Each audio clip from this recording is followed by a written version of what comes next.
Léa était la première épouse de Jacob.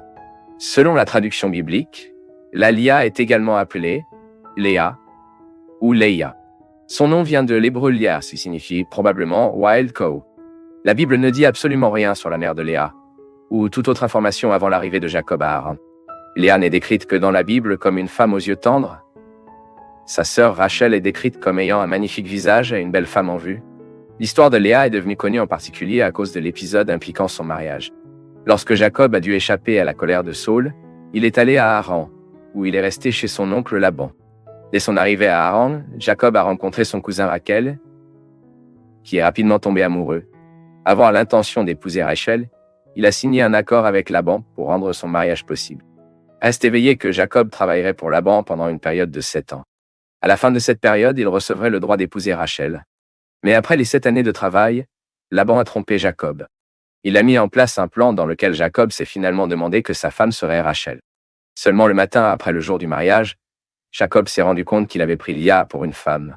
Quand elle est allée satisfaire à l'égard de son oncle et de son père dans la Lo, Jacob a entendu parler que Laban, dans ses terres, la plus jeune fille ne devrait jamais épouser devant sa fille aînée. Ensuite, un nouvel accord a été conclu de 7 ans de travail afin que Jacob puisse épouser Rachel. La vie de famille de Jacob, Léa et Rachel a été quelque peu troublée en raison de la rivalité entre les deux sœurs qui ont contesté l'amour et l'attention du même mari. Mais la Bible montre clairement que Léa n'a jamais été la femme préférée. En fait, Jacob l'a méprisée. Ensuite, le texte biblique dit que Dieu a ouvert la mère de Léa, tandis que Rachel est restée stérile pendant longtemps. Le désespoir de Léa pour l'acceptation de son mari était évident à la naissance de chacun de ses enfants. Léa était la mère de 6 enfants et une fille. Ce sont Ruben, Siméon, Lévi, Juda, Isaacar, Zébulon et Dina.